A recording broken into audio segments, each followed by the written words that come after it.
তো আমরা বের করি কি ফ্যামিলি এন্ড রিলেশনশিপ। আজকে এটা পড়বো আমরা, ফ্যামিলি এন্ড রিলেশনশিপ। আসো দেখি, পড়াশোনা করি ফ্যামিলি এন্ড রিলেশনশিপ নিয়ে।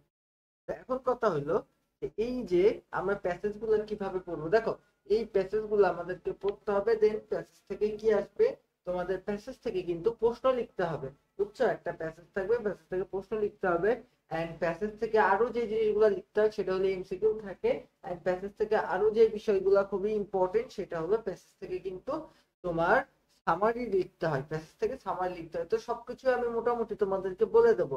বাট আমরা আসো আস্তে আস্তে সামনের দিকে আগাই, যে আমরা কোনগুলা নিয়ে সামনের দিকে আগাইতে পারি আস্তে আস্তে। দেখো, যে ফার্স্টে আমি যদি তোমাকে বলি যে এই প্যাসেজটা আমাদেরকে পড়তে হবে এবং পড়ে কি করতে হবে, and discuss the question at the flow. বুঝছো, এবং প্রশ্ন ডিসকাস করতে হবে বা প্রশ্ন নিয়ে আমাদের কথা আছে। তো প্রশ্ন কোথায়, এই দেখো আমাদের কিন্তু এখানে কিছু প্রশ্ন দেওয়া আছে, তিনি প্যাসেজটা পুরো প্রশ্নগুলোর উত্তর দিতে হবে। মূল কাহিনী হচ্ছে এইটা।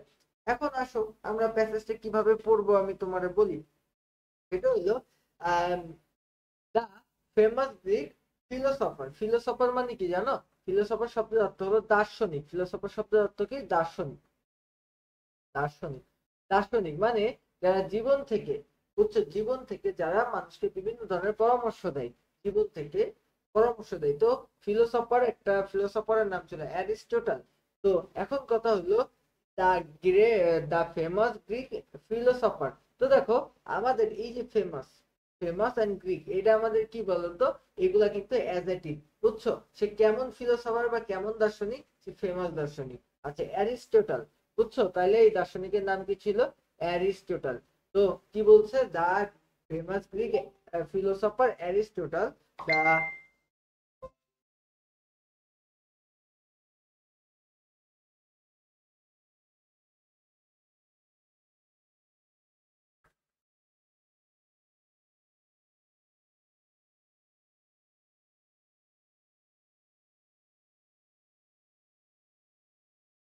এই যার হচ্ছে তোমার স্ক্রিন ছোট হয়ে গেছে, সে আমার যে মূল স্ক্রিন না, ওই স্ক্রিনে একটা প্রেস করো, তাইলে দেখবা বড় হয়ে যাবে। আমার যে স্ক্রিন না, ওই স্ক্রিনে প্রেস করলে দেখবা বড় হয়ে গেছে। আমার যে মূল স্ক্রিন, এই স্ক্রিনে প্রেস করবা, দেন বড় হয়ে যাবে। তো আশা করি বুঝতে পারছো, আমার স্ক্রিনে প্রেস করলে দেখবা বড় হয়ে যাবে। তারপরে না পারলে, না বড় হইলে আমাকে প্রশ্ন করো, আমি উত্তর দিচ্ছি। ডাইরেক্ট আমাকে ডিরেক্ট বলো। আচ্ছা, তো এখন যদি বলি, the famous Greek philosopher Aristotle said humans are by nature social animal। তো এখানে কি বলতে চাইছে দেখো তো, গ্রিক ফিলোসফার অ্যারিস্টটল এখানে কি কথা বলেছে, বলেছে যে এখানে গ্রিক ফিলোসফার কি বলেছে, মানুষ স্বভাবগতভাবে সামাজিক প্রাণী বা সামাজিক জীব। তাহলে তোমারে আমি কয়েকটা জিনিস আস্তে আস্তে বলে দিই, তোমাদের কয়েকটা জিনিস আমি আস্তে আস্তে বলে দিই। প্রথম কথা হলো, এই যে আমাদের যে গ্রিক ফিলোসফার, তো এখানে এই যে দা ব্যবহার করা হয়েছে, দা কি বলতো, দা একটা আর্টিকেল। আর্টিকেল, এই আর্টিকেল গুলো কখন ব্যবহার করা হয়? দা, দা হচ্ছে ডিফিনাইট আর্টিকেল। কোনো কিছু নির্দিষ্ট ভাবে যদি বোঝানো হয়, সেক্ষেত্রে কিন্তু আমরা দা ব্যবহার করে থাকি। তাহলে আমরা কি বলি, the famous Greek philosopher Aristotle said. তো এই যে সেইড, এইটা দিয়ে তুমি বুঝতে পারছো যে এইটা কিন্তু অবশ্যই পাস্ট টেন্স। এটা কিন্তু কি কে নির্দেশ করছে? এটা কিন্তু অবশ্যই পাস্ট কে নির্দেশ করছে। এবার আমি তোমাকে বলি, হিউম্যানস আর হিউম্যানস, হিউম্যানস মানে কি? মানুষ।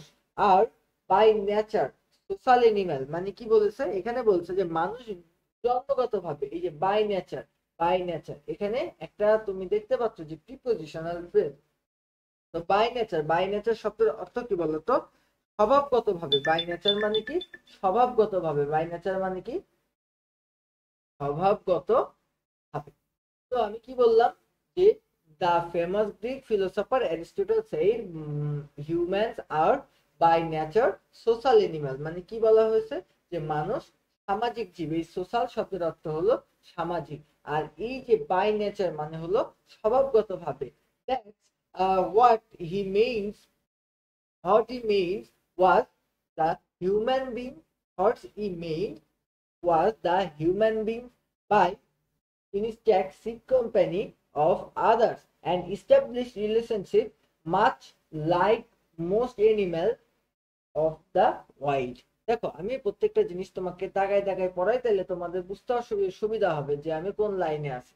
তাহলে তোমাদেরকে সুবিধা হবে। আমি তোমাকে বলি যে হোয়াট হি মেড, বুঝছো, what he made was the human being. এখানে সে কি বলতে চাইছে তুমি একটু বোঝার চেষ্টা করো, যে তার কথার অর্থ হলো মানুষের স্বভাব জাতি। বুঝতে পেরেছো? তার কথার অর্থ হলো এই যে what he made was the human being, মানে তার কথার অর্থ হলো human being by instincts seek company of other and establish relationship, much like most animals of the wild, for companionship and for physical and emotional support. এখানে এখানে এই কথা দ্বারা সে কি বলতে চেয়েছে বলো? তার কথার অর্থ হলো মানুষেরা স্বভাবগতভাবে অন্যদের সঙ্গ কামনা করে। মানুষ স্বভাবগতভাবে কি করে? অন্যদের সঙ্গ কামনা করে। এখানে কি লেখা আছে দেখো, সিক কোম্পানি। সিক কোম্পানি মানে কি? তারা স্বভাবগতভাবে তারা কি মানুষের সঙ্গ কামনা করে এন্ড সম্পর্ক স্থাপন করে। দেখো of other and establish relationship, এবং কি এই দেখো ইস্টাবলিশ রিলেশনশিপ মানে সম্পর্ক স্থাপন করে। মাচ লাইক মোস্ট, এই কথাটুকুর অর্থ কি? মাচ লাইক মোস্ট মানে ঠিক যেমন, এই দেখো এই যে মাচ লাইক মোস্ট এনিম্যাল মানে ঠিক যেমন অন্য প্রাণী, অন্য ঠিক যেমন বন্য প্রাণী দের মধ্যে অনেকেই বিভিন্ন প্রাণীর সাথে সম্পর্ক স্থাপন করে। বুঝছো? একই রকম ভাবে মানুষ কিন্তু একে অন্যের সাথে সম্পর্ক স্থাপন করে, এইটাই বলতে চেয়েছে। কিন্তু কথা হচ্ছে এই সম্পর্কটা, দেখো এই যে সম্পর্কটা, এটা হইতে পারে for physical and emotional support. এই সম্পর্কটা কেন তারা তৈরি করে থাকে, কেন মানুষ তৈরি করে থাকে বলতো? এই সম্পর্কটা মানুষ তৈরি করে থাকে হচ্ছে তাদের শারীরিক ও মানসিক সামর্থ্য লাভ করার জন্য। বুঝতে পেরেছো? তাইলে একটা মানুষ আরেকটা মানুষের সাথে যে রিলেশন তৈরি করে বা সম্পর্ক তৈরি করে, তার পেছনে মূল কারণটা কি? Physical and and emotional support. Physical and emotional support, এই কোয়ালিটির প্রশ্ন কিন্তু তোমার পরীক্ষাতে আসতে পারে। তো দেখো আমি তোমারে বলে রাখি যে ইন্টারে কিন্তু প্যাসেজ থেকে হুবহু কোনো প্রশ্নের উত্তর তুমি লিখতে পারবে না। এমন কোয়ালিটির প্রশ্ন আসবে যেই প্রশ্নগুলোর উত্তর হুবহু প্যাসেজ থেকে লেখা সম্ভব না। তো এই জন্য আমি যেভাবে তোমাকে পড়াচ্ছি এই বাংলাগুলো তোমাকে কিন্তু জানতে হবে, এন্ড বাংলা গল্প যেভাবে আমরা পড়ি সেম একই রকম ভাবে কিন্তু আমাদেরকে পড়তে হবে। তো এখানে কি বলেছে যে মানুষ অন্য প্রাণীদের মতন সম্পর্ক স্থাপন করে, কিন্তু এই সম্পর্কটা মানুষ কেন স্থাপন করে? বলা হয়েছে যে ফর মানে কি জন্য, ফিজিক্যাল এন্ড ইমোশনাল সাপোর্ট মানে শারীরিক এবং মানসিক সমর্থন লাভ করার জন্য। সাপোর্ট শব্দের অর্থ সমর্থন। তো সমর্থন লাভ করার জন্য তারা কি একজন আরেকজনের সাথে সম্পর্ক তৈরি করে। এরপরে লেখা রয়েছে আনলাইক আনলাইক অ্যানিমালস। বুঝছো? যে সম্পর্কটা কিন্তু অন্যান্য প্রাণীদের চাইতে আলাদা। বুঝতে পারছো? এই যে মানুষ যেই একজনের সাথে যে সম্পর্কটা তৈরি করে, এই যে ফিজিক্যাল এন্ড ইমোশনাল সাপোর্টের জন্য যে সম্পর্কটা তৈরি করে, এটা কিন্তু তুমি অন্য কোনো পশুদের মধ্যে পাবা না। এটা অন্য কোনো পশুদের চাইতে কিন্তু মানুষকে ভিন্ন করে রাখে। আচ্ছা এবার আমি বলি হাউএভার। হাউএভার মানে যাই হোক। বুঝছো? হাউএভার যাই হোক, human relationship give meaning to their existence and inspire them to do well in education, in workplace or in profession. এখানে কি বলেছে বলতো? এখানে বলেছে যে তোমাকে আমি খুব ভালোভাবে একটু যদি বুঝাতে চাই, তাহলে এই যে পশুদের থেকে যে আমরা আলাদা, তো আমাদের এই সম্পর্কটা কিসের সম্পর্ক বলতো? মানবিক সম্পর্ক। আমাদের সম্পর্কটা কিসের সম্পর্ক? মানবিক সম্পর্ক। এবং এই সম্পর্কটা তাদের অস্তিত্বকে অর্থ প্রদান করে। এখানে দেখো লেখা রয়েছে relationship give meaning to their existence. Existence শব্দের অর্থ হলো অস্তিত্ব। এক্সিস্টেন্স শব্দের অর্থ হলো অস্তিত্ব। তাহলে এই যে সম্পর্ক, এই যে মানবিক যে সম্পর্কগুলো আছে, যে হিউম্যান রিলেশনশিপ শব্দের অর্থ কি? মানবিক সম্পর্ক। মানবিক সম্পর্ক কি দেয়? আমাদের অস্তিত্বের একটা মানে দেয়। আমাদের অস্তিত্বের একটা মানে দেয়। তার মানে তুমি একজন মানুষ হিসেবে যদি আরেকটা মানুষের প্রতি তোমার সহানুভূতি না থাকে, তাইলে তোমার মানসিকতা চরম বিপর্যয় বুঝাতে হয়। বুঝছো? তোমার মানসিকতা চরম বিপর্যয় ঘটেছে। তাইলে এই যে আমাদের যে হিউম্যান রিলেশনশিপ মানে মানবিক যে সম্পর্ক, এই সম্পর্কটা আমাদের অস্তিত্বকে টিকায় রাখতে সাহায্য করে, and inspire them to do well education, এবং আমাদেরকে উৎসাহিত করে। আমাদেরকে কিসে উৎসাহিত করে? এই যে ইন্সপায়ার দেম মানে তাদেরকে উৎসাহিত করে টু ডু ওয়েল, ভালো কিছু করতে। এই দেখো টু ডু, এই যে টুর পরে V1 এটাকে আমরা বলতে পারি ইনফিনিটি, এটাকে কি বলতে পারি ইনফিনিটিভ, ইনফিনিটিভ বুঝছো? আমরা টুর পরে V1 ইনফিনিটিভ। আচ্ছা well in education, in work place or in profession, এখানে বলছে যে এই যে আমাদের মানবিক সম্পর্ক, এই মানবিক সম্পর্ক আমাদের উৎসাহিত করে, কিসে উৎসাহিত করে বলতো? টু ডু ওয়েল আমাদের ভালো কিছু করতে, ইন এডুকেশন মানে পড়াশোনায়, ইন ওয়ার্ক প্লেস মানে কর্মক্ষেত্রে, অর ইন এ প্রফেশন মানে আমাদের এই যে প্রফেশন, প্রফেশন মানে যে কোনো ধরনের কাজে। বুঝতে পেরেছো? প্রফেশন, প্রফেশন শব্দের শাব্দিক অর্থ কি? তুমি কি বলতে পারো প্রফেশন শব্দের শাব্দিক অর্থ কি? প্রফেশন শব্দের শাব্দিক অর্থ হচ্ছে পেশাগত, পেশাগত জীবনে। বুঝছো? তাহলে কি বলছি যে এই যে আমাদের আহ হিউম্যান রিলেশনশিপ, হিউম্যান রিলেশনশিপ আমাদের অস্তিত্বকে টিকায় রাখতে সাহায্য করে এবং আমাদেরকে ইন্সপায়ার করে। ইন্সপায়ার শব্দের অর্থ কি? অনুপ্রাণিত করে। কি? আমাদের শিক্ষা, কর্মক্ষেত্র অথবা পেশাগত জীবনে ভালো করার জন্য। বুঝতে পেরেছো? এরপরে দেখো relationship are of different kind. দেখো সম্পর্ক বিভিন্ন ধরনের হতে পারে, রিলেশনশিপস মানে হচ্ছে সম্পর্ক, আর অফ ডিফারেন্ট কাইন্ডস মানে কি বিভিন্ন রকমের সম্পর্ক কিন্তু হতে পারে। সামস আর ফ্যামিলিয়ার, তো এই যে আমাদের ফ্যামিলিয়ার, ফ্যামিলিয়ার এই শব্দের অর্থ হলো পারিবারিক। বুঝছো? Some are familiar and intimate. দেখো এই যে ফ্যামিলিয়ার আর ইন্টিমেট শব্দের অর্থ কি? ঘনিষ্ঠ। Some are familiar and intimate. এরপরে কি আছে? Form by blood and by marriage. এখানে আমাদের সম্পর্কের কয়েকটা ডেফিনেশন বা কয়েকটা ডিফারেন্স তোমাকে দেওয়া আছে, যে কয়েক ধরনের সম্পর্কের নাম এখানে তোমাকে বলে দিয়েছে। তো এক ধরনের সম্পর্ক কি? দেখো যেটাকে আমরা বলতে পারি ফ্যামিলিয়ার। তো ফ্যামিলিয়ার অ্যান্ড একটা হলো ইন্টিমেট। এই যে এটা শব্দের অর্থ হলো পারিবারিক, এটা শব্দের অর্থ ঘনিষ্ঠ। আচ্ছা ফর্ম বাই, আচ্ছা এইগুলা কিভাবে তৈরি হয় বলতো? এই যে ফর্ম বাই মানে এইগুলা তৈরি হয়, এই যে সম্পর্কগুলো তৈরি হয় ব্লাড অ্যান্ড বাই ম্যারেজ। বুঝছো? রক্তের সম্পর্ক এবং কি বলতো? রক্তের সম্পর্ক এবং বিবাহের সম্পর্কের মাধ্যমে কিন্তু এই যে সম্পর্কগুলোর কথা বললাম, এই ঘনিষ্ঠ সম্পর্ক এবং পারিবারিক সম্পর্ক, এই দুইটা সম্পর্ক আমাদের তৈরি হয় কিসের মাধ্যমে বলতো? এই যে form by blood and by marriage মানে আমাদের রক্ত, রক্তের সম্পর্ক এবং বিবাহগত সম্পর্কের মাধ্যমে কিন্তু এই সম্পর্কগুলা তৈরি হয়। তাহলে রক্ত এবং বিবাহের মাধ্যমে এই সম্পর্কগুলা তৈরি হয়।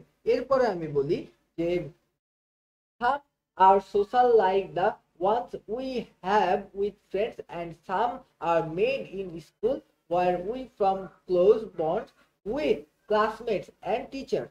বুঝতে পারছো? এছাড়াও আরো আমাদের কিন্তু কিছু সম্পর্ক আছে যেগুলো আমি তোমারে বলি, যে আবার কিছু এই দেখো এখানে কি বলা আছে? some are social মানে কিছু সামাজিক সম্পর্ক আছে, like ones we have with friends মানে যেই সম্পর্কটা আমরা আমাদের বন্ধুদের সাথে করে থাকি, and some are made in school এবং কিছু সম্পর্ক তো আমাদের স্কুলেই তৈরি হয়ে যায়, where we from close bond যেখানে আমরা কি ক্লোজ বন্ড মানে কি বলতো? ক্লোজ বন্ড মানে সম্পর্কটা কেমন বলতো?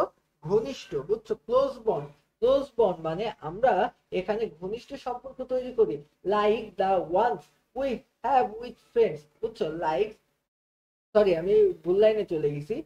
Shams are we made school where we from close bonds মানে যেখানে আমরা কি অনেক ঘনিষ্ঠ সম্পর্ক তৈরি করি, উইথ ক্লাসমেট যেখানে আমরা ক্লাসমেট মানে আমাদের যেই সহপাঠী আছে, বুঝছো?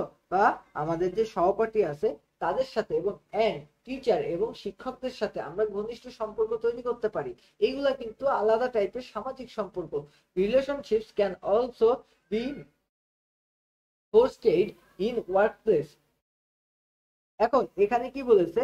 আমরা আমরা আরো কোন কোন জায়গায় তোমার সম্পর্ক তৈরি করতে পারি এখানে সেই বিষয়ে কথা বলা কিন্তু হয়েছে। এখানে বলছে relationship can also be fostered in workplace which may quickly change from profession to social. এখানে কি বলেছে?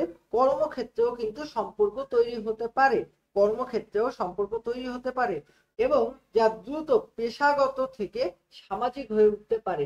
এইরকম তুমি অনেক দেখছো যে অনেক অফিসের কলিগস আছে যারা ভাইয়ের চাইতে বেশি আপন, মানে এরকম অনেক সম্পর্ক আছে যে সম্পর্কগুলা আমাদের কোথায় এই যে ওয়ার্ক প্লেস বা কর্মক্ষেত্রে গড়ে ওঠে, কিন্তু ওই সম্পর্কগুলা পরবর্তীতে এই দেখো এই যে হুইচ মে কুইকলি চেঞ্জ, মানে এটা খুব দ্রুত চেঞ্জ হয়ে যায় বা পরিবর্তন হয়ে যায় কিসে, প্রফেশনাল টু সোশ্যাল, মানে পেশাগত সম্পর্ক থেকে ডাইরেক্ট সামাজিক সম্পর্কে রূপ নিতে পারে। মানে মাঝে মাঝে সম্পর্কগুলো এতই গভীর হয়ে ওঠে। এরপরে দেখো there are relationship also between human being and animal. এখানে আরো কিছু সম্পর্ক আছে যে সম্পর্কগুলা তোমার মানুষ এবং বিভিন্ন পশু পাখির মধ্যে হয়ে থাকে। বুঝতে পারছো? মনে করো যে কুত্তা বিড়ালের সাথে তোমার যে সম্পর্ক, বুঝতে পারছো, এই যে কুত্তা বিড়ালের সাথে তোমাদের সম্পর্ক, এই কোয়ালিটির সম্পর্ককে কিন্তু এটা বোঝানো হয়েছে। এই যেমন মনে করো যে স্নিগ্ধা একটা বিড়াল পোষে, বুঝছো, তারপরে মনে করো যে এই তো, তো এরকম যে সম্পর্কগুলো আছে এই সম্পর্কগুলো কিন্তু মাঝে মাঝে মানুষ এবং পশু পাখিদের মধ্যেও কিন্তু গড়ে উঠতে পারে। আচ্ছা, এখন ওই যে সম্পর্কটা between children and their boys, বুঝছো, আরো কি কি, between children and their boys, এবং এই যে বাচ্চা এবং তার খেলনার মধ্যে একটা কিন্তু সম্পর্ক তৈরি হয়ে যায়। এই যে কোনো বাচ্চা এবং খেলনার মধ্যে সম্পর্ক তৈরি হইতে তোমরা দেখছো কিনা জানি না, আমি দেখছি। তো বাচ্চা এবং খেলনার মধ্যেও কিন্তু মাঝে মাঝে একটা রিলেশন তৈরি হয়ে যায়। They they can not part with, বুঝছো, তারা কোনোভাবে আলাদা হইতে চায় না। দেখবা যে কিছু কিছু বাচ্চা আছে, তাদের একটা খেলনা, মনে করো যে তাদের তুমি যে দেশেই নিয়ে যাও না কেন সাথে ওই খেলনাটা ছাড়া তারা কোনোভাবেই যাবে না। তার মানে কি, এই যে সম্পর্কের যে বিভিন্ন ডাইমেনশন, এগুলো তোমাকে বুঝতে হবে। তো সম্পর্কটা বা রিলেশনশিপ কি কি ভাবে তোমার হয়ে থাকে, দেখো কিছু কিছু রিলেশনশিপ আছে ব্লাড, বুঝছো, এখানে কিন্তু সবকিছুর ব্যাখ্যা আছে, আমি তোমাকে ব্যাখ্যা দিছি।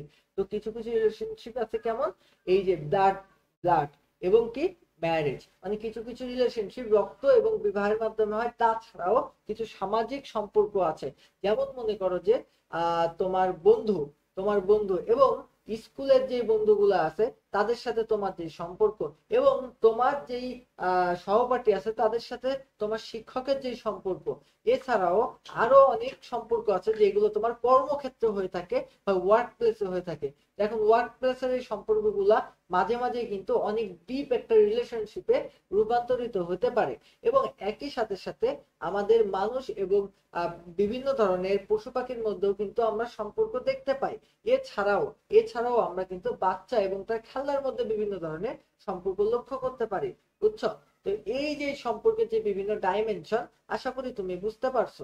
এবার আমি তোমার যদি বলি যে all those relationships keep us close to each other and provided us all kinds of support, বুঝছো, all those relationship মানে এই সব ধরনের সম্পর্ক keep us close মানে আমাদেরকে কাছাকাছি রাখে, আমাদেরকে একত্রিত করে রাখে, বুঝছো। তো এই সেই সম্পর্কগুলো কিপ আস ক্লোজ মানে আমাদেরকে একত্রিত করে রাখে, to each other, to each other মানে আমাদের প্রত্যেককে, আমাদের একে অপরকে কাছাকাছি করে রাখে। কেন রাখে বলতো, এই সম্পর্কের জন্য আমরা কাছাকাছি হয়ে থাকি। আদার and provide us all kinds of support, এবং আমাদেরকে সব ধরনের সমর্থন দেয়, বুঝতে পেরেছো। যেমন মনে করো যে তুমি অনেক কথা তোমার বাবা মাকে বলতে পারো না, বুঝছো, বা তুমি তোমার বন্ধুদের সাথে বলতে পারো, বুঝতে পারছো, অনেক কথা তুমি তোমার বাবা মার সাথে বলতে পারো না, তুমি তোমার বন্ধুদের সাথে বলতে পারো। অনেক কথা তুমি তোমার ফ্যামিলির সাথে শেয়ার করতে পারো না, বাট কাছের একটা বন্ধুর সাথে শেয়ার করতে পারো। এই যে ব্যাপারটা আমাদের মধ্যে থেকে যায়, এই যে ব্যাপারটা আমাদের মধ্যে থেকে যায়, এইটা কিন্তু আমাদেরকে একটা সাইকোলজিক্যাল সাপোর্ট দেয়, বুঝতে পারছো। এই যে একজনের সাথে কথা শেয়ার করা, বুঝতে পারছো, পৃথিবীর সবচাইতে কষ্টদায়ক ব্যাপার কি জানো, মনে করো যে তুমি তোমার কষ্টের কথা কাউরে বলতে পারছো না, এর মতন কষ্টদায়ক বিষয় কিন্তু আর কিছু নেই। বাট এই এই পরিস্থিতিতে মেয়েরা কখনো পড়ে না, মেয়েরা মেয়েদের কথা সবসময় বন্ধুদের সাথে শেয়ার করে, বাট পারে না কারা জানো, ছেলেরা। ছেলেরা কখনো নিজেদের মনে করো যে স্যাডনেস বা মনে করো দুঃখের কারণ কোনো কিছুই কারো বলে না, মানে বলতে চায় না। তো একটা কথা আমাদের সমাজে সবসময় পরিচালিত বা প্রচারিত হয়ে থাকে, সেটা হলো মার্দ কো দাদ নেই লাগতা, মানে কি, মানে হচ্ছে তোমার যে মনে করো পুরুষ মানুষের ব্যথা লাগে না, বাট এই কথাটাই কিন্তু আমাদের পুরুষদেরকে শেষ করে দেয়, বুঝছো। বিকজ আসলে ব্যথা ছেলেদেরও লাগে, বুঝছো, কষ্ট ছেলেদেরও হয়, বাট এটা কখনো প্রকাশ করা যায় না, বিকজ ওই ছোটবেলা তোমার বলে দেওয়া হয়েছে যে পুরুষ মানুষের মন পাথরের মতন শক্ত। আসলে সব ক্ষেত্রে এটা হয় না, বুঝছো। তো এখন কথা হলো ওই যে তোমার সিচুয়েশন গুলা তুমি ফেস করবা, এই সিচুয়েশন গুলা তোমাকে একে অপরের মাঝখানে কি করতে হবে, শেয়ার করতে হবে। তো এখন এই যে শেয়ার করার যে ব্যাপারটা, এই ব্যাপারটা কিন্তু আমাদেরকে একটা মেন্টাল সাপোর্ট দেয়, এবং এই সাপোর্টটা কিন্তু অল কাইন্ডস অফ, মানে সব ধরনের, বুঝতে পারছো? তো এইটাই এখানে বলা আছে যে আমরা এতক্ষণ মাঝে মাঝে দেখবা যে বিড়ালের সাথে মানুষ অনেক কিছু শেয়ার করে। আমরা বিভিন্ন দেশের অনেক অনেক পুরাতন কিছু বই টই যদি ঘাটি, মানে অনেক পুরাতন, তো আমরা দেখা যাবে যে অনেক ইংলিশ রাইটারের বই ঘেটে পাওয়া যাবে যে তারা তাদের সম্পত্তি দেখা যাচ্ছে, তাদের আহ কোটি কোটি ডলারের সম্পত্তি তারা কুত্তা বিলাইয়ের নামে লিখে দিয়ে যায়, বুঝতে পারছো? তো এই যে তাদের মধ্যে যে রিলেশনশিপটা গড়ে ওঠে, এই যে রিলেশনশিপ, সেই কথাও কিন্তু এখানে তোমার বলা হয়েছে। দেন এখন কথা হইতে পারে যে কুত্তা বিলাইয়ের কাছ থেকে আমরা কি সাহায্য বা সহযোগিতা পাইতে পারি। তুমি কুত্তা বিলাইয়ের কাছ থেকে মেন্টাল সাপোর্ট পাইতে পারো। কিভাবে পাইতে পারো তুমি বুঝবা যদি তুমি আসলে তাদেরকে ভালোবেসে কাছে নাও, বুঝতে পারছো? তো এবার দেখো, আমি যদি তোমাকে বলি যে লাভ এন্ড অ্যাফেকশন, তো এখানে আমরা লাভ এন্ড অ্যাফেকশন এই কাছে আমরা কি বলতে পারি? এই যে লাভ এন্ড অ্যাফেকশন, ভালোবাসা এবং স্নেহ প্রদান করে কারা বলতো? এই যে এই সম্পর্ক গুলাই কিন্তু আমাদেরকে ভালোবাসা, এবং অ্যাফেকশন শব্দের অর্থ স্নেহ, অ্যাফেকশন শব্দের অর্থ কি?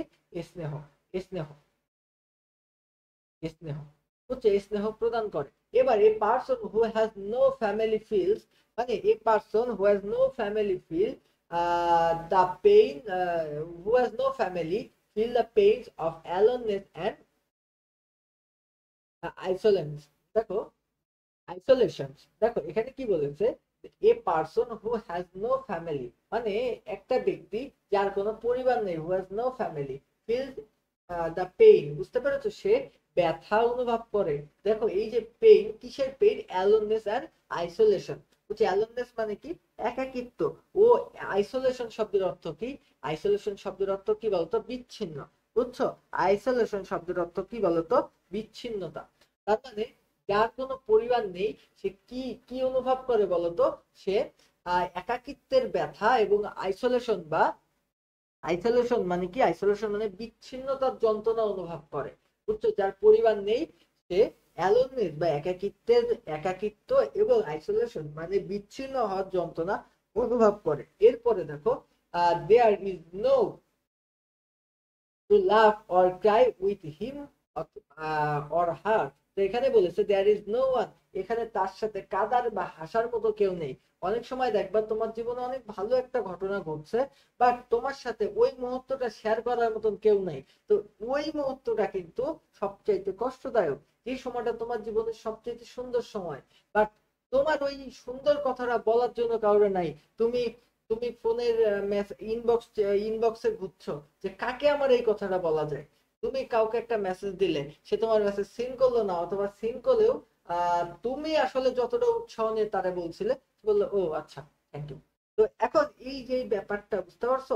এই ব্যাপারগুলা কিন্তু খুব অসহায়ত্ব মানুষের চলে আসে এই সময়গুলাতে, বুঝতে পারছো? তার মানে কি, যার ফ্যামিলি নেই বা যার পরিবার নেই, সে কিন্তু একাকিত্ব এবং বিচ্ছিন্নতা অনুভব করে, এবং তার হাসা এবং কাদার সময় সাথে কেউ থাকে না, বুঝতে পেরেছো? তার মানে তার খুশির সময় সাথে কাউকে পাবা না, দুঃখের সময় সাথে কেউ পাবা না। বেশিরভাগ সময় ছেলেরা দুঃখের সময় একাকিত্ব পছন্দ করে, বাট বেশিরভাগ সময় ছেলেরা যখন মনে করো যে একটু বেশি তোমার খুশির মুহূর্ত আসবে, তখন সেটা সবাইকে সবার সাথে শেয়ার করতে পছন্দ করে। এটা তোমরা হয়তোবা জানো না, বাট মেয়েদের ক্ষেত্রে বিষয়টা আলাদা। মেয়েরা তাদের যেই আনন্দের যে মুহূর্ত গুলো, ওইগুলো কারোর সাথে ভাগ করতে খুব বেশি একটা পছন্দ করে না, বাট দুঃখের সময় আবার সারা মানুষের জড়ায় জড়ায় কাঁদতে পছন্দ করে। তো দেখো, এই হইলো ব্যাপার স্যাপার। তো এখন আমি যদি বলি যে হোয়েন উই উই এখানে কি লিখা? Share our joy with someone, it simply redoubles, মানে এখানে কি বলেছে? যখন আমরা যখন আমরা আমাদের কোনো আনন্দের কথা বা খুশির কথা কারোর সাথে কি করি? শেয়ার করি, বা আমরা কারোর সাথে যখন আমাদের কোনো খুশির কথা আমরা যখন কারোর সাথে বলি, তখন কি হয়? ইট সিম্পলি মানে এটা সাধারণভাবে দ্বিগুণ হয়ে যায়, বুঝতে পেরেছো? ইট সিম্পলি ডাবলস মানে এটা একদম সাধারণভাবে কি হয়ে যায়? দ্বিগুণ হয়ে যায়। And we when we suffer and we when we suffer a loss, মানে আমরা যখন কোনো কিছু হারানোর কষ্টে ভুগি, বুঝছো? বা আমরা যখন কোনো কিছু হারানো, সাফার করা মানে কি বলতো? সাফার শব্দের অর্থ কি দেখি, কেউ কি বলতে পারবা সাফার শব্দের অর্থ কি? সাফার শব্দের অর্থ হলো ভোগা। যখন আমরা কোনো ক্ষতিতে ভুগি বা আমরা কোনো সমস্যায় পড়ি বা আমরা কোনো ক্ষতিতে ভুগি, and someone share our so, এবং কেউ আমাদের দুঃখ কি করে বলতো, কেউ আমাদের দুঃখ ভাগ করে নেয়, তখন দেখো ইট লেসেন্স মানে কি, তখন সেটা কমে যায়, বুঝছো? তখন সেটা কি হয়, কমে যায়। ইট লেসেন্স মানে তখন সেটা কমে যায়। এটা লেসেন্স মানে কি, কমে যাওয়া, বুঝছো? আচ্ছা, এরপরে কি, relationships are though needed for our emotional health. তার মানে এখানে কি বলা হয়েছে বলতো, এই যে অতএব, এই যে তো মানে কি, অতএব রিলেশনশিপ আর তো needed for our emotional health, তার মানে কি বলা হয়েছে, আমাদের আবেগিক স্বাস্থ্য, ইমোশনাল মানে আবেগিক স্বাস্থ্য বা মানসিক স্বাস্থ্যের জন্য একটা সম্পর্কের খুব গুরুত্ব আছে, বা আমাদের অবশ্যই চাই। নিড মানে কি, চাওয়া। নিড শব্দের অর্থ কিন্তু চাওয়া। তাহলে বা কি বলি, যে একটা আমাদের একটা মানসিক স্বাস্থ্যের জন্য, আমাদের মানসিক স্বাস্থ্যের জন্য এই যে আমাদের যেই রিলেশনশিপস, বুঝছো, বা যেই সম্পর্কটা, এই সম্পর্কটা অপরিহার্য। সম্পর্কটা কি, অপরিহার্য, আমরা এটা বলতে পারি। তাহলে আমি কি বলছি, রিলেশনশিপস আর তো needed for our emotional health. তার মানে কি, রিলেশনশিপ বা সম্পর্ক আমাদের জন্য অপরিহার্য।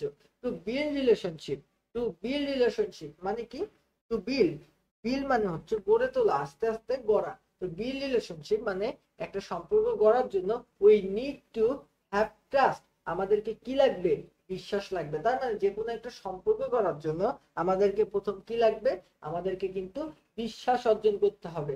মনে রাখবা যে যে কোনো সম্পর্ক আহ শুরু হওয়ার প্রথম যেই সত্যটা, সেটা হলো একে অপরের প্রতি বিশ্বাস করা।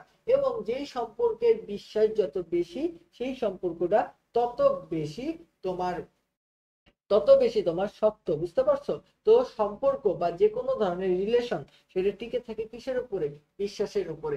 এবং বিশ্বাসের সাথে তুমি যদি একটু যত্ন জুড়ে দাও, বিশ্বাসের সাথে তুমি যদি একটু যত্ন জুড়ে দাও, তাইলে সম্পর্কটা আস্তে আস্তে পূর্ণতা পায়। এবং যত্নের সাথে আর যে জিনিসটা সম্পর্কের সাথে তুমি এই যে রেসপেক্ট মানে কি বলতো, সম্মান, বুঝতে পেরেছো?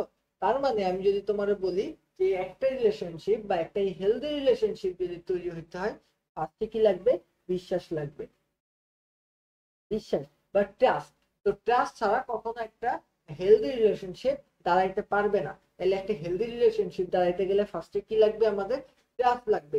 দেন এই বিশ্বাসের পাশাপাশি তুমি যদি তার সাথে একটা যত্ন জুড়ে দাও, বুঝছো, বা কেয়ারিং, বুঝছো, কেয়ার জুড়ে দাও বা যত্ন জুড়ে দাও, তাইলে ওই রিলেশনশিপটা সামনের দিকে আগাইতে পারবে। তার মানে ফার্স্টে তোমার কোন একটা রিলেশনশিপ তোমার গ্রো আপ করার জন্য আগে দুইজন মানুষের মধ্যে বিশ্বাস স্থাপন করতে হবে। দেন একজন মানুষ আরেকজনের প্রতি আমাদের কেয়ারিংটা দেখাইতে হবে এবং যত্নটা দেখাইতে হবে। এবং শুধুমাত্র যত্ন থাকলে হবে না, তাকে প্রপার রেসপেক্ট বা প্রপার সম্মান দিতে হবে। এই তিনটা জিনিস যদি কোনো রিলেশনশিপের মধ্যে গ্রো করতে পারো, তাহলে ওই রিলেশনশিপটা আস্তে আস্তে স্ট্রং রিলেশনশিপে রূপান্তর হওয়ার সম্ভাবনা অনেক বেড়ে যায়। তাইলে আমি তোমাকে কি বললাম, যে to build up relationship we need to have trust, মানে আমাদের প্রয়োজন কি, প্রয়োজন ট্রাস্ট বা বিশ্বাস প্রয়োজন, এন্ড রেসপেক্ট এবং সম্মান প্রয়োজন, ফর ইচ আদার, একজনের আরেকজনের প্রতি, বুঝছো? এই যে ইচ মানে প্রত্যেকের প্রতি, প্রত্যেকের মানে প্রত্যেকের প্রতি প্রত্যেকের কি দরকার, আমাদের প্রত্যেকের প্রতি প্রত্যেকের বিশ্বাস এবং বিশ্বাস দরকার, এবং তার সাথে সাথে সম্মান প্রদর্শন করা দরকার। এন্ড দেখো তোমাদেরকে একটা কথা বলি, সম্মান প্রদর্শন মানে এক্সট্রিম লেভেলের সম্মান প্রদর্শন না বাবা। মাঝে মাঝে এক্সট্রিম লেভেলের সম্মান প্রদর্শন তোমার জীবনের জন্য ডেকে আনবে ভয়ঙ্কর একটা বিপর্যয়। যারা মনে করো যে আমি আমার ভার্সিটিতে গেছি, তো ভার্সিটিতে হয়েছে কি, একটা ছেলে, বুঝছো, আমার আমি আমি নর্মালি খুব, আমি দেখো তো আমি একটা নর্মালি টি শার্ট ট্রাউজার মাউজার পরে থাকি সবসময়, এটা আমি স্বাচ্ছন্দ্য বোধ করি, আমি খুব বেশি ফ্যাশন পছন্দ করি না, তোমরা জানো। তো মনে করো যে আমি একটা টি শার্ট, মনে করো একটা ট্রাউজার পরা, আর তার সাথে নর্মাল একটা স্লিপার পরে আমি গেছি হচ্ছে ভার্সিটিতে ক্লাস করতে। এবার মনে করো একটা ছেলে, তার বাসি হচ্ছে রাজবাড়িতে, বুঝছো? তো ওই ছেলেটা কি করছে, ওই ছেলেটা গেটস পরে এসে আমার পা পাড়াইতেছে। এখন কথা হলো, আমি তার বলছে, আমি তার কিছুই বলি নাই, তার দিকে একটু তাকাইছি। তো সে আসলো, এসে ফার্স্টে আমার সরি বললো। তো সরি বলে আবার সে চলে যাচ্ছে। আমার কিন্তু পা পাড়াইতেই পারে, একজন একজনের পায়ে পাড়াই লাগতে পারে। ও আবার চলে গেছে। দেন কিছুক্ষণ পরে আবার ফিরে আসছে। এসে দেখলাম আমাকে দাঁড়াইলো। দাঁড়াই আমার পায়ে পার কাছে বসে পড়লো, বসে আমার পা ধরে ওই পায়ে ওই হাত দিয়ে মালিশ করতে লাগলো। একদম একদম রিয়েল ঘটনা, এটাই ঘটেছে আমার সাথে। আমি তারে তাড়াতাড়ি কোন রকম উঠাইছি, হচ্ছে "এই, পাগল হয়ে গেছিস, কি শুরু করলি এটা?" তো দেখো, এই ধরনের কাজ কিন্তু করা যাবে না। তো একটা সুন্দর দেখো, আমি কিন্তু এখন ওর থেকে একটু একটু দূরত্ব মেনটেন করে চলার চেষ্টা করছি। কারণ আমি জানি না ও ও ভবিষ্যতে আরো কি ভয়ঙ্কর কাজকর্ম আমার সাথে ঘটাই ফেলবে। তো এই ধরনের কাজ থেকে দূরে থাকবা, বুঝতে পারছো? তো রেসপেক্ট দরকার আছে, বাট রেসপেক্টটা যেন এক্সট্রিম লেভেলে চলে না। And love, and love where is needed, এবং যেখানে ভালোবাসা দরকার, বুঝছো? যেখানে ভালোবাসা দরকার সেখানে ভালোবাসা দিতে হবে, বুঝতে পেরেছো? এবং ভালোবাসা কিন্তু তোমরা সস্তা করে ফেলায় না, চিপ করে ফেলায় না, ভালোবাসা সব জায়গায় দেওয়ার জিনিস না, বুঝতে পারছো? এখানে কিন্তু বলতে পারতো যে তোমার সবাইকে ভালোবাসতে হবে, বলতে পারতো না? এখানে কি বলছে, to build relationship we need to have trust and respect. মানে কোন রিলেশনশিপ বা সম্পর্ক তৈরি করতে গেলে আমাদেরকে কি করতে হবে? ট্রাস্ট মানে বিশ্বাস, এবং রেসপেক্ট মানে কি? রেসপেক্ট মানে হলো সম্মান করতে হবে ফর ইচ আদার, একজন আরেকজনের প্রতি। এবার বলেছে and love where this is needed, মানে যেখানে ভালোবাসার দরকার সেখানেই তোমাকে ভালোবাসতে হবে, বুঝতে পেরেছো? সবাই তোমার ভালোবাসার যোগ্য নাও হইতে পারে। তাইলে ভালো কোথায় বাসতে হবে? যেখানে ভালোবাসার দরকার। কেউ কিছু বলতে চাচ্ছ? কেউ কি কিছু বলতে চাচ্ছ? আচ্ছা,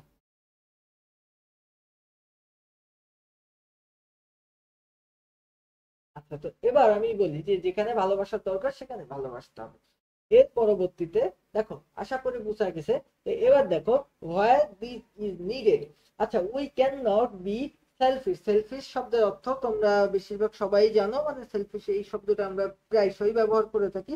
সেলফিশ শব্দের অর্থ স্বার্থপর। তার মানে we can not be shellfish, আমাদেরকে স্বার্থপর হওয়া যাবে না।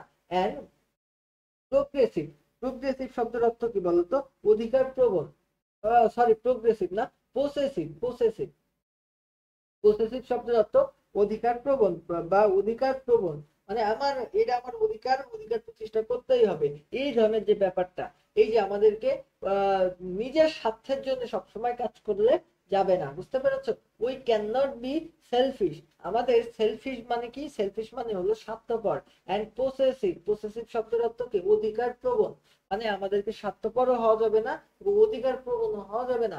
If we want to establish an effective relation, যদি আমরা একটা ইফেক্টিভ রিলেশন, মানে কি বলতো? ইফেক্টিভ, ইফেক্টিভ মানে কি বলো? ইফেক্টিভ রিলেশন তার মানে কি?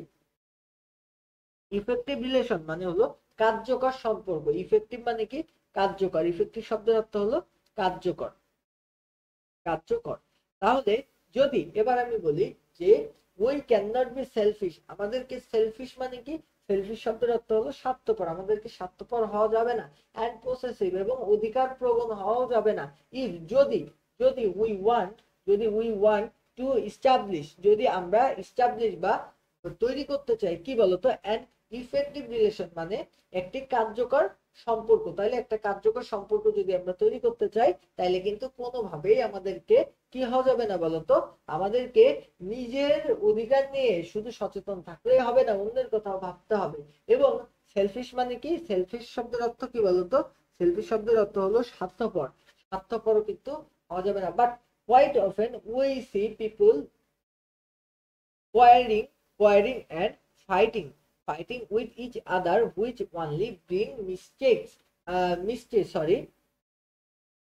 and loss to all. তো এখানে কি বলেছে? often, often মানে কি? often we see people, মানে মাঝে মাঝে আমরা মানুষকে দেখি quarreling and fighting, মানে ঝগড়া করতে, বুঝছো?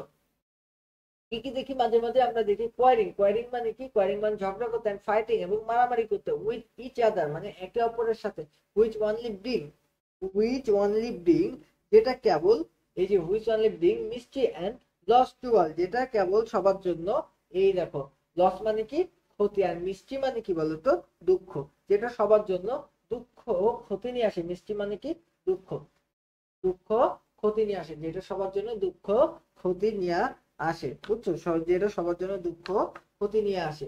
এই বিষয় সম্পর্কে আশা করি কারোর কোনো প্রশ্ন থাকার কথা না। এবার আমি যদি তোমারে কয়েকটা প্রশ্ন দেখাই, তো প্রশ্নগুলোর আশা করি তোমরা অ্যান্সার কিন্তু করতে পারবে এখন। তো আমি তোমারে যেই কোশ্চেন গুলা করছি, বুঝছো, কোশ্চেন গুলা করছি, তো ওই কোশ্চেন গুলা তুমি দেখো তো তোমার বইতে করা আছে যে why is relationship so important, relationship কেন গুরুত্বপূর্ণ, বুঝছো, রিলেশনশিপ কেন গুরুত্বপূর্ণ। দেখো তোমাকে কিন্তু এই প্রশ্নটার উত্তর লিখতে হইতে পারে।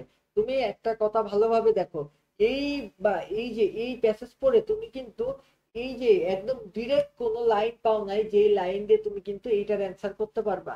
তো ইন্টারে কিন্তু প্রত্যেকটা প্রশ্ন এমনই হবে যে তুমি ডিরেক্ট লাইন তুলে দিতে পারবা না।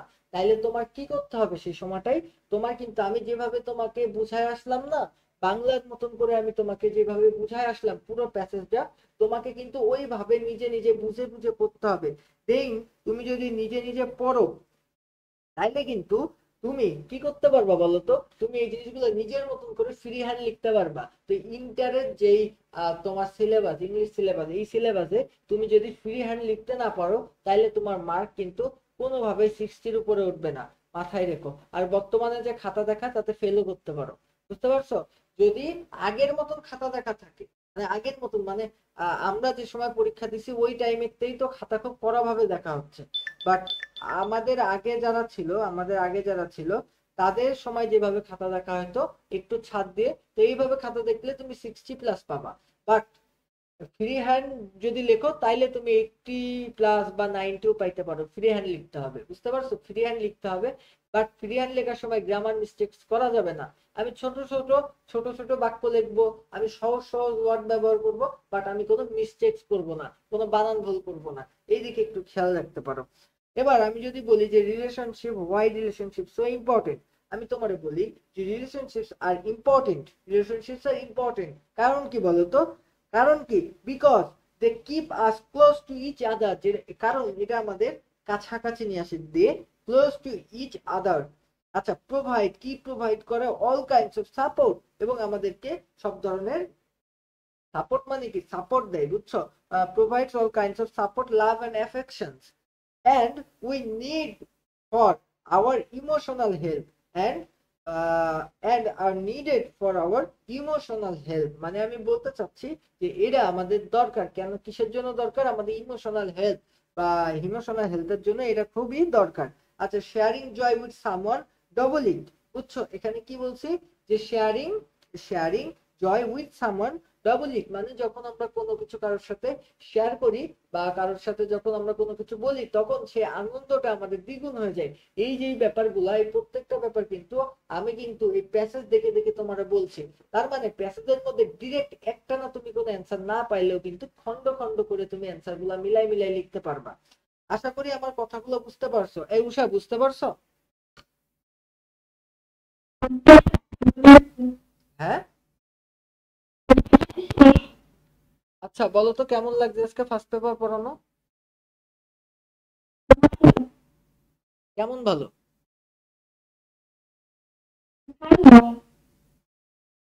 আর কেমন হইলে ভালো হতো বলো?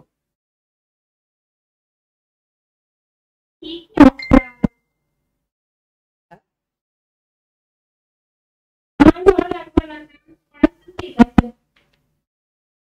আচ্ছা, তোমাদের কাছ থেকে আমি একটু জানতে চাই, রহনা এখন মেসেজ দিয়ে করছে ভাইয়া আমি ক্লাসে অ্যাড হইতে পারছি না, ওরে আমি এখন কি করে অ্যাড করাবো? 1.5 ঘন্টা হয়ে গেলে একটা ক্লাস যদি 1-1.5 ঘন্টা হয়ে যায়, তাইলে ওই ক্লাসে আর অ্যাড হওয়া যায় না, তাইলে ওই ক্লাসে আর অ্যাড হওয়া যায় না, মানে টিচাররা তো মনে করো যে অনেক সময় চক্ষু লজ্জার খাতিরে তোমাদের ঢুকাই দেয়, কিন্তু এটা তো বাবা ক্লাস না, এটা তো অ্যাপস, বুঝছো। তো এই অ্যাপস কোনোভাবেই তোমাদের ঢুকতে দেবে না যদি কোনো রকম তোমরা আধা ঘন্টা লেট করে ফেলো, বুঝছো। তো যারা এখন ঢোকার চেষ্টা করছে কেউ ঢুকতে পারবে না, সবার রেকর্ডেড ক্লাস দেখতে হবে, যারা একটু দেরি করেছে প্রত্যেকে রেকর্ডেড ক্লাস দেখতে হবে, বুঝতে পারছো?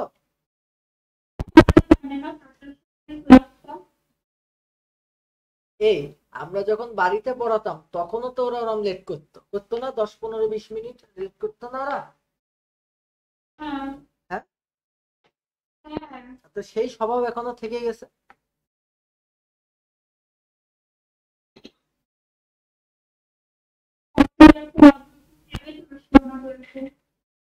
সবাই আছে, সমস্যা নেই, ওরা রেকর্ডেড করে নিবে না। তো কথা হইলো যে আমরা একজনও যদি উপস্থিত থাকি আমার ক্লাস চলবে, বুঝতে পারছো? একজনও যদি উপস্থিত থাকি আমার ক্লাস চলবে, এই নিয়ে কোনো সমস্যা নাই। বাট সিনিগ্ধা আছে না, তো সিনিগ্ধার সাথে একটা সমস্যা হইলো গিয়ে ও ইয়া ওয়ান করতে পারে না, মাইক ওয়ান করতে পারে না। আমি যশোরে আসলে ওর বাড়ির জায়গাটা শিখাইতে আসবো।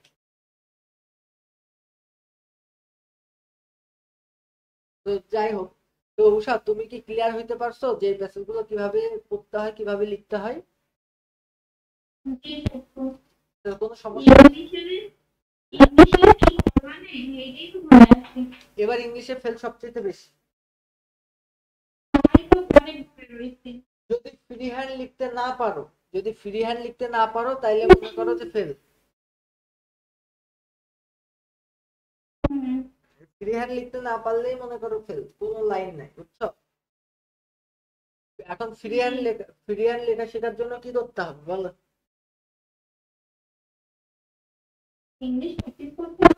না দেখো, আমি এইভাবে আমি তোমার বলবো না, বাট আমি এবার প্রমোশন করছি না, বুঝছো? এটা প্রমোশন না, বাট আমারে ওরা টাকাও দিনি, বাট তোমার বলছি যে তুমি যদি গ্রামার বুঝে পড়তে চাও তাইলে বাংলাদেশের একটা বই আমি তোমার সাজেস্ট করবো। যদি গ্রামার বুঝে পড়তে চাও একটা বই আমি তোমার সাজেস্ট করবো, এন্ড ওই বইটা আমি নিঃস্বার্থেও কিনাইছি। তো বইটার নাম হচ্ছে তোমার আহ মঞ্জুরিন শহীদের লেখা ইংলিশ গ্রামার, বুঝছো? ইংলিশ গ্রামার মঞ্জুরিন শহীদের লেখা। এই বইটার দাম একটু বেশি, 1000 খানিক টাকা দাম, বাট এই বইটাই এত সুন্দরভাবে ইংলিশ গ্রামারকে বোঝানো হয়েছে। তো আমি ক্লাস করাবো ফ্রাইডে, দেন তুমি বইটা যদি পড়ো মনে হবে যে আমিও যা পড়াইছি বইতেও তাই লেখা, বুঝতে পারছো? একদম ওইভাবে, এই যেইভাবে মানুষ কথা বলে ওইভাবেই লিখেছে বইটা, খুবই সুন্দর। এবং ছবি টবি দিয়ে যদি ফিল করে গ্রামার করতে চাও ওইটা। আর যদি ফ্রি হ্যান্ড এক্সারসাইজ শিখতে চাও তাইলে তোমার সাইফুল স্যারের লেখা একটা বই আছে, ওই যে সাইফুল স্যারের লেখা একটা বই আছে, মানে একটা না কয়েকটা বই আছে ইংলিশ গ্রামারের উপরে, ইংলিশ গ্রামার পাসপোর্ট না কি জানো, এই টাইপের একটা বই আছে। তো ওই বইগুলা পড়তে পারো ফ্রি হ্যান্ড এক্সারসাইজ শেখার জন্য, বুঝছো? সাইফুল স্যারের বইগুলা ভালো, তো উনি ভালো। তো ফ্রি হ্যান্ড এক্সারসাইজ শিখতে হবে উষা, কোনো লাইন নেই। আর ফাঁকিবাজি বাদ দাও, বুঝছো? ইন্টারে যে এসএসসি তে যে ফাঁকিবাজি করেছে ওইগুলা কিন্তু এখন করা যাবে না। তো এই গেল, এই যে এই কোশ্চেন গুলো অবশ্যই লিখে ফেলবা, বুঝছো? এই কোশ্চেন গুলো লিখে ফেলবা। এই আমরা এখন একটা কবিতা পড়বো, বুঝছো? একটা কবিতা পড়বো।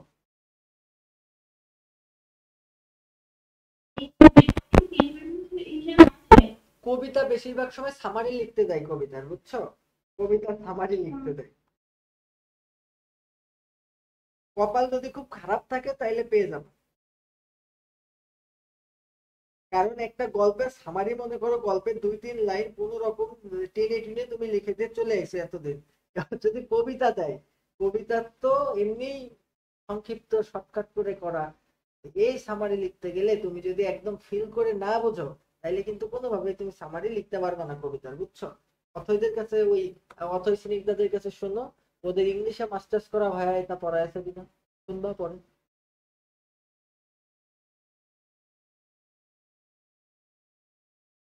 মানে মানুষ তুলনা করে, কার সাথে কার তুলনা করে আমি বুঝি না। মানে ঢাকা ভার্সিটি টেকনোলজি থেকে কম্পিউটার ইঞ্জিনিয়ারিং পড়া একটা ছেলে, আর কোনে তোমার কি আর বলবো। যাই হোক, বুঝছো উষা?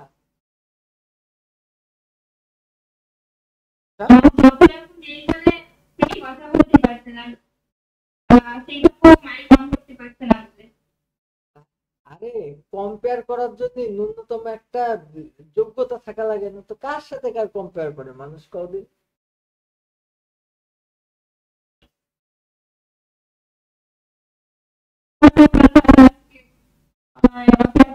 নেই।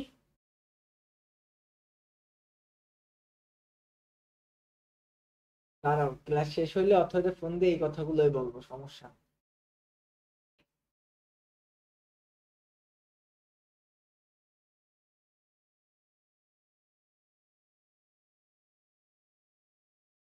তো আসো, আমরা কবিতাটা একটু পড়েছো কেউ কোনোদিন? এই রবার্ট হেডেন চেনো কেউ তোমরা? হ্যাঁ, রবার্ট হেডেন কে আসলে? হ্যাঁ, চেনো?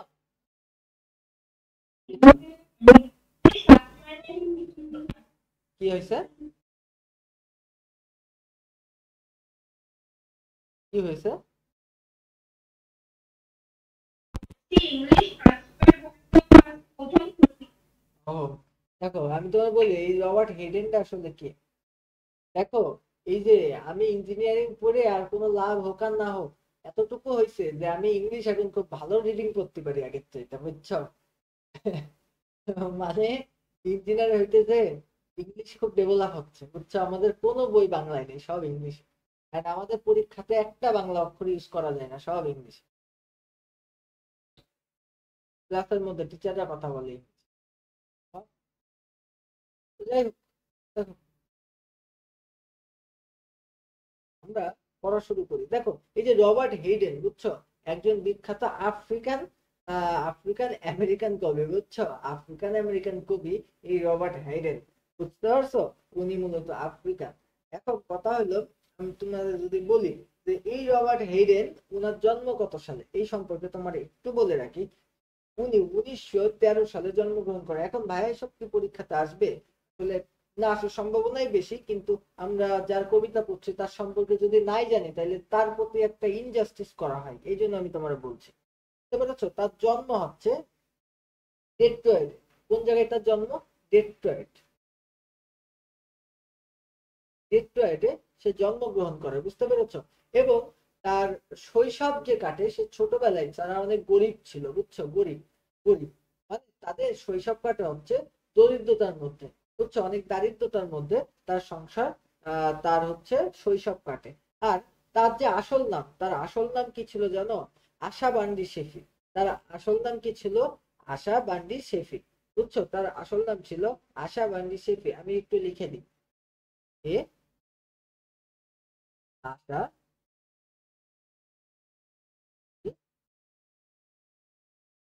আশা বান্ডি শেফি, তার তার হচ্ছে মূল নাম বা আসল নাম। আচ্ছা, এখন তার এই যে তার লেখাগুলা, তার লেখাগুলা কিন্তু তার শৈশবের যে স্ট্রাগল, ওই স্ট্রাগলের কিন্তু অনেক গভীর ছাপ তার লেখার মধ্যে কিন্তু পাওয়া যায়। এখন আমি যদি বলি তার পড়াশোনা কোথায়, এই সম্পর্কে তোমার যদি আমি বলি যে তার পড়াশোনা কোথায়, তিনি ডেট্রয়েট সিটি কলেজ থেকে, বুঝছো? ডেট্রয়েট সিটি কলেজ থেকে তিনি পড়াশোনা করে। এই ডেট্রয়েট সিটি কলেজের বর্তমান নাম হলো ওয়েস্ট স্টেট ইউনিভার্সিটি, বুঝছো? ডেট্রয়েট কলেজের বর্তমান নাম কি জানো? West state university. তাহলে রবার্ট হেইডেন কোথা থেকে পড়াশোনা করে? West state university, West state university.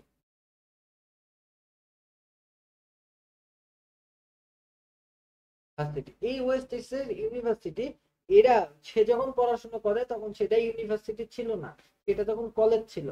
সেই কলেজটার নাম ছিল হচ্ছে ডেট্রয়েট কলেজ, বুঝছো? Detroit city college, city college.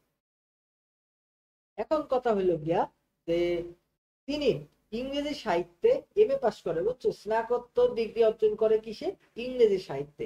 এবার মিশিগানে, বুঝছো, মিশিগানে তিনি বিখ্যাত কবি WH আইডেন এর কাছে পড়াশোনা করেছেন।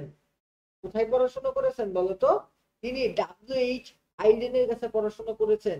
তিনি কিন্তু মিশিগানের মারাত্মক বিখ্যাত কবি WH আইডেন।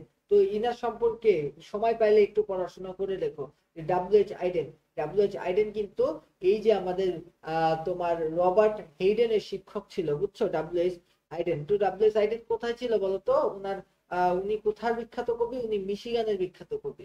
আচ্ছা, তো এখন এই যে তোমার আইডেনের কাছে যে তিনি পড়াশোনা করেছেন, এই পড়াশোনা কিন্তু তার কবিতার মধ্যে অনেকটা প্রভাব বিস্তার করতে পারছে। তো রবার্ট আইডেনের যে কবিতাগুলো, এই কবিতার মধ্যে প্রভাব বিস্তার করতে পারছে কি? তার ওই যে শিক্ষক ছিল, তো বিখ্যাত বিখ্যাত লেখক আইডেন, তো আইডেনের কাছ থেকে পড়াশোনার তার কিন্তু অনেক প্রভাব ফেলেছে। আচ্ছা, পড়ার এবার তার কাজ, সে কোথায় এই কাজ টাজ করে জীবন চালায় সেটা যদি আমরা একটু জানতে চাই তাহলে তোমার আমি বলতে পারি যে তিনি ফিক্স ইউনিভার্সিটি এবং মিশিগান ইউনিভার্সিটিতে অধ্যাপনা করেছিলেন। সে কোথায় কোথায় অধ্যাপনা করেছেন? ফিক্স ইউনিভার্সিটি, বুঝছো? ফিক্স ফিক্স ইউনিভার্সিটি এবং মিশিগান ইউনিভার্সিটি, ঠিক আছে? মিশিগান ইউনিভার্সিটিতে তিনি পড়াশোনা কিন্তু করেছিলেন, ফিক্স ইউনিভার্সিটি এবং মিশিগান ইউনিভার্সিটি। আচ্ছা, তো এর মধ্যে এই যে রবার্ট হাইডেনের সবচেয়ে কিছু বিখ্যাত যেগুলো আছে, বুঝছো, রবার্ট হাইডেনের গুরুত্বপূর্ণ যে অবদানগুলো আছে তার মধ্যে 9টা কাব্যগ্রন্থ, মানে তার কবিতার বই আছে কয়টা? 9টা কাব্যগ্রন্থ প্রকাশ করেন, বুঝছো? তো এখন এই 9টা গ্রন্থের মধ্যে সবচেয়ে বিখ্যাত কাজ কোনটা জানো? Those winter Sunday. এটা খুব বিখ্যাত একটা কবিতার বই, দোজ উইন্টার, বুঝছো? কি কি? ডোজ উইন্টার সানডে, এটা খুব বিখ্যাত বই। এবং আরেকটা আছে মিডিল পাসিং, বুঝছো? মিডিল পাসিং,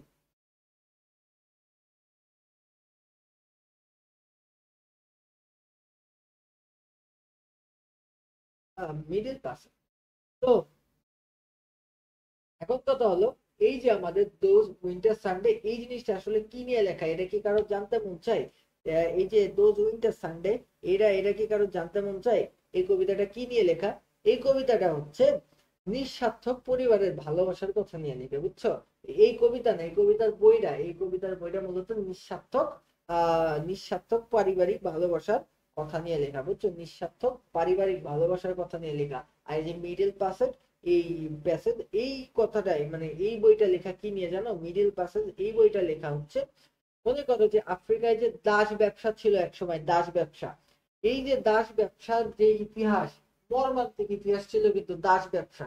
আর মানুষ আগে এই যে মানুষ কেনা বেচা করতো না, এই আফ্রিকার যে মানুষ কেনা বেচার, এই মানুষ কেনা বেচার যে মর্মান্তিক যে ইতিহাস, এইটা নিয়ে তার লেখা মিডিল প্যাসেজ।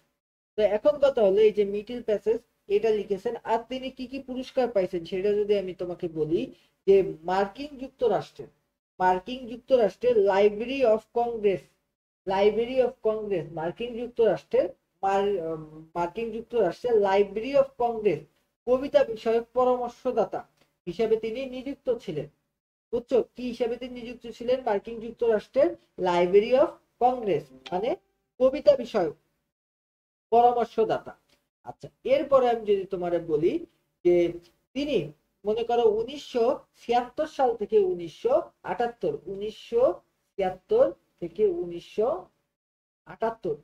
এই যে সাল পর্যন্ত তিনি হচ্ছে এই তোমার পরামর্শদাতা হিসেবে নিযুক্ত ছিলেন। এরপরে আমি যদি বলি যে ইউএস পয়েন্ট লরিয়েটেড নামে পরিচিত, বর্তমানে আমি যেই কথাটা একটু আগে তোমার বলে আসছি, যে এই যে আমাদের যুক্তরাষ্ট্রের লাইব্রেরি অফ কংগ্রেস, এটার বর্তমান নাম হচ্ছে ইউএস পোয়েট লরিয়েটেড, হচ্ছে ইউএস পোয়েট রিলিয়েটেড। এবার তুমি যদি আরেকটু কিছু জানতে চাও তাহলে আমি যদি বলি যে তিনি ওই পদে ওই পদে প্রথম আফ্রিকান আমেরিকান, ওই পদে তার আগে কোনো আফ্রিকান আমেরিকান ওই পদে ছিল না, বাট তিনিই প্রথম আফ্রিকান আমেরিকান হিসেবে ওই পদে আদিষ্ট করে ফেলেন, বুঝতে পারছো? তো মোটামুটি আমি কবি সম্পর্কে তোমার একটু একটু ধারণা দিলাম, বুঝছো? এই ধারণাগুলা আহ এই ধারণাগুলো আমি যখন তোমার পড়ছিলাম এই কবিতাটা, তখন আমাকে আমার স্যাররা বলছিল, দেন আমি তোমাকে একটু বলে দিলাম। আমাকে স্যাররা মানে আমি পড়ছিলাম তো, আমি তো অনলাইনে পড়তাম, তো অনলাইনে একটা ভাই আমাকে এইভাবে এগুলা বলে বলে পড়াইছিল, তো আমার মনে ছিল আমি তোমার পড়াই দিলাম। তো এখন কথা হলো গিয়া, আমি একটু সামনের দিকে আগাই আমরা কবিতার মধ্যে একটু প্রবেশ করতে থাকি। তো কবিতার মধ্যে যদি আমি প্রবেশ করি তাইলে আমি তোমারে বলতে পারি যে এই যে Sunday too my father got up early, এখানে কি বলছে দেখো, এখানে বলছে কি যে রবিবার গুলোতেও আমার বাবা ভোরে উঠতেন। Sunday too my father, Sunday too, মানে কি? রবিবারেও, এটা বোঝানো হয়েছে রবিবার। এই যে সানডে, মানে এখানে দেখো এখানে প্লুরাল আছে, তার মানে কি সানডে মানে রবিবার গুলোতেও, এইটা ব্যবহার করার জন্য এখানে টু আছে। রবিবার গুলোতেও my father got up early, আমার বাবা দ্রুত ঘুম থেকে উঠতেন, পুট হিজ ক্লথ অন দা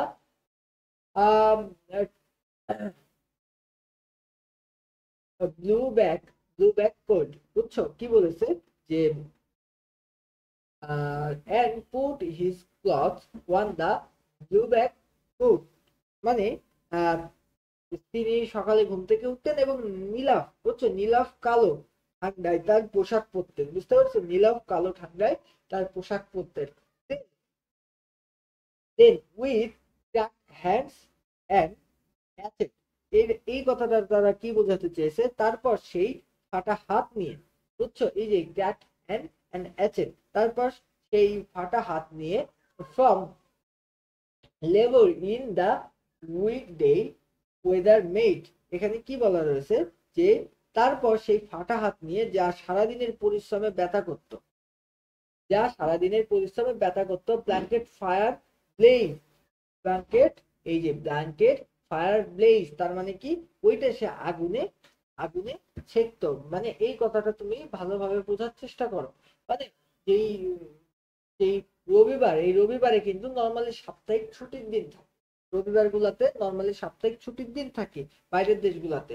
তো এই যে আমাদের সাপ্তাহিক ছুটির দিনে, সাপ্তাহিক ছুটির দিনেও কিন্তু এই যে আমাদের লেখকের বাবা সকাল সকাল ঘুম থেকে উঠতো এবং সে, তো সকাল থেকে ঘুম থেকে ওঠার পরে সে যখন জামা কাপড় পরতো, জামা কাপড় পরার পরে সে তার ফাটা হাত, সে ফাটা হাত কি করতো বলতো, এই যে আগুনে সেকতো।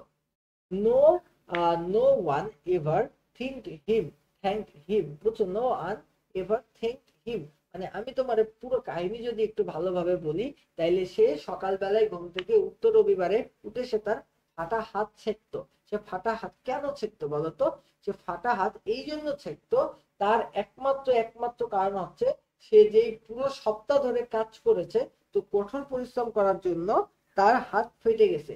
এই যন্ত্রণায়, এই যন্ত্রণা প্রশমনের জন্য বা সারাদিনের যে শ্রম, এই শ্রমণের ব্যথা প্রশমন করার জন্য তিনি উনুনে আগুন জ্বালিয়ে, উনুনে আগুন জ্বালিয়ে তিনি কি করতেন বলতো, ওই হাত ছেঁকতেন। আচ্ছা, কেউ তাকে ধন্যবাদ জানাতো না। এবার didn't work here the cold spring breaking when the rooms were warm. আচ্ছা, তো এখানে কি বলেছে, hadn't call we slow I would write at this fearing the charcoaling angels of that house. এখানে কি কি বলা হয়েছে দেখো, আমি তোমারে আবার ফার্স্ট থেকে একটু বলে বলে বুঝাই। দেখো, কবিতাগুলো কিন্তু একটু বিট ঘুটে লাগবে, এটা কিন্তু স্বাভাবিক, কবিতাগুলো তোমার কাছে বিট ঘুটে লাগবে, এটা খুবই স্বাভাবিক একটা বিষয়। বাট এগুলো একটু ঠিকঠাক করে রাখতে হবে। আমি যদি বলি I didn't work here the coal splinting, মানে আমি মোটামুটি, মানে ওর বাবা সকালে উঠে যেত, কিন্তু এখানে বলা আছে যে ও উঠতো না সকাল সকাল, বুঝতে পারছো? এই উষা, তুমি তো অনেক কঠিন লাগছে এটা।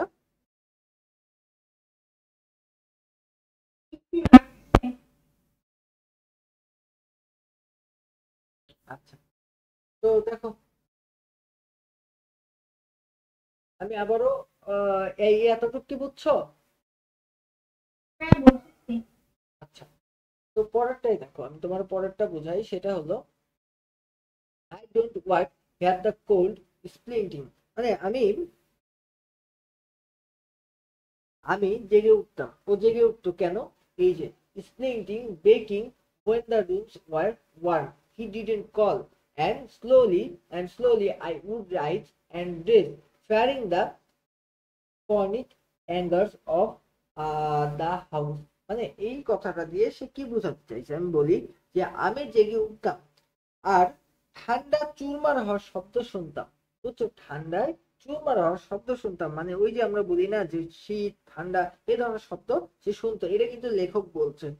যখন ঘরগুলো গরম হয়ে উঠতো, when the rooms were warm, মানে কি যখন ঘরগুলো গরম হয়ে উঠতো, I he he did call, মানে তখন সে আমাকে ডাকতো, বুঝছো, মানে কি বলেছে, তিনি আমাকে ডাকতেন, মানে এখানে তার বাবার কথা বলা হয়েছে যে যখন তোমার ঘরগুলো গরম হয়ে যেত তখন লেখককে তিনি ডাকতেন। And slowly I would rise and dress, তখন আমি আস্তে আস্তে উঠতাম এবং জামা কাপড় পরে ফেলতাম, বুঝছো, তখন জামা কাপড় পরে ফেলতাম সেই বাড়ির চিরস্থায়ী ক্রোধকে ভয় পেয়ে। মানে বাড়ির চিরস্থায়ী ক্রোধ মানে কি বলতো, ওই যে বাবার যে বকুনি, এই বকুনি খাওয়ার ভয় থেকে সে বাঁচার জন্য সে কিন্তু তাড়াতাড়ি উঠতো এবং জামা পরে দিত, বুঝছো?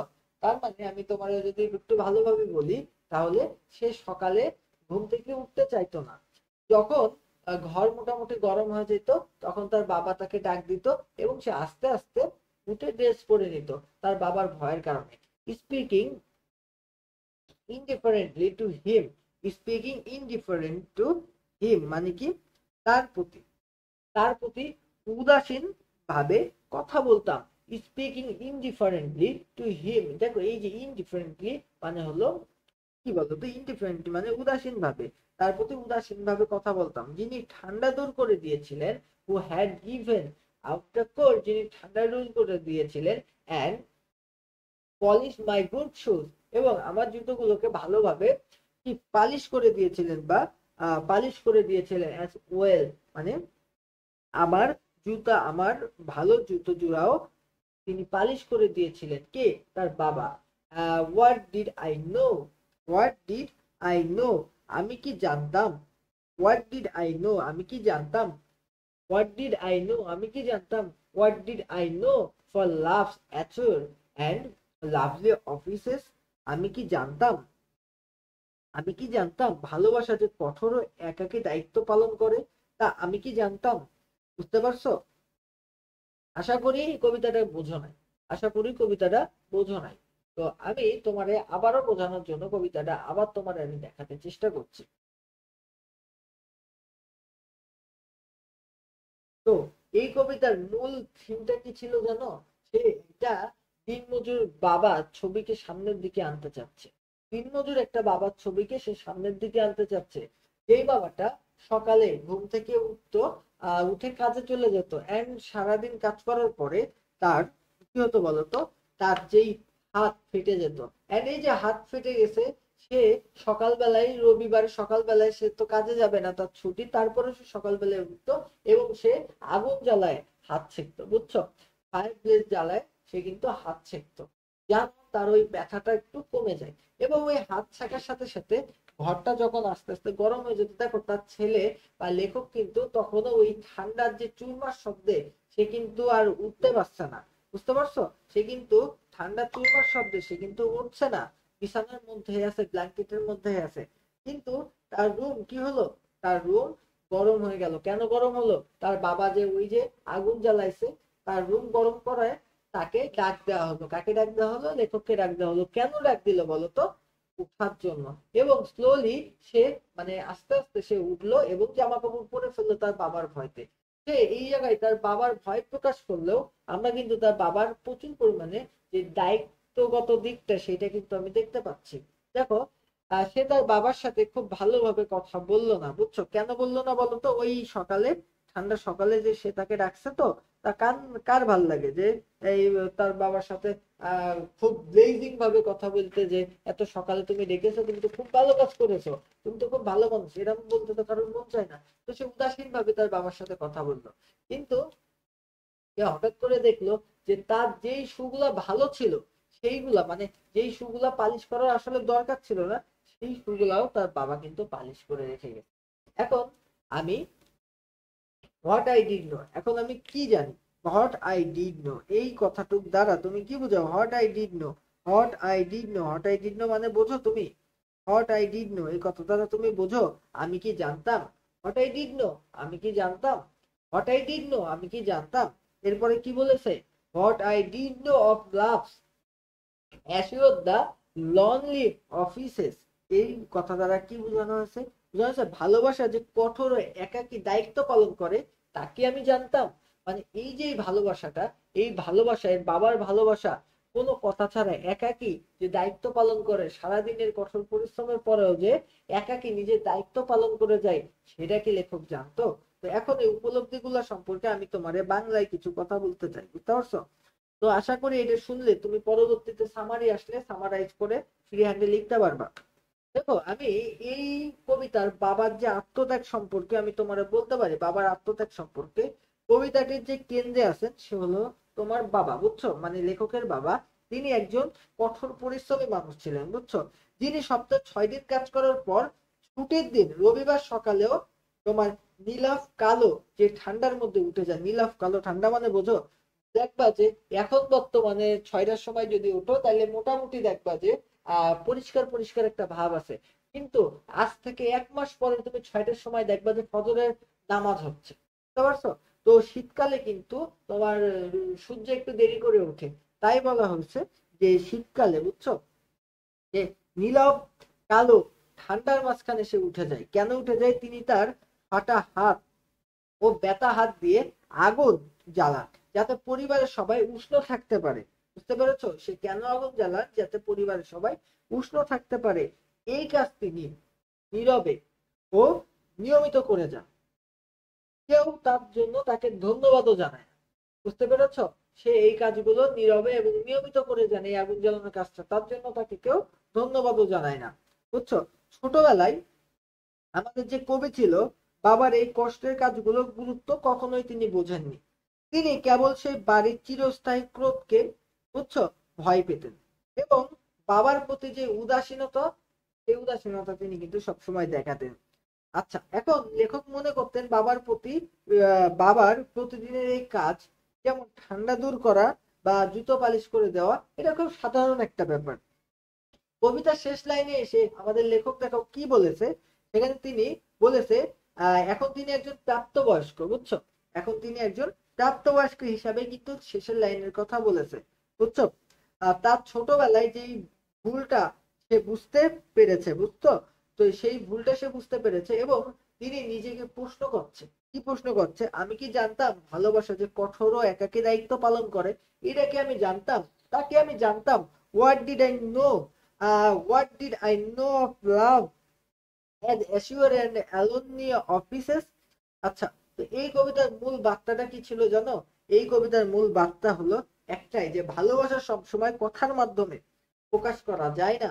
বুঝছো? ভালোবাসা সবসময় কথা দিয়ে প্রকাশ করা যায় না। এখন ভালোবাসা কি দিয়ে প্রকাশ হয় তাইলে ভাইয়া? ভালোবাসা প্রকাশ হয় হচ্ছে অদৃশ্য ত্যাগের মধ্য দিয়ে। তাইলে ভালোবাসা কিসের মধ্য দিয়ে প্রকাশ হয়? ভালোবাসা, আমি যদি তোমারে বলি যে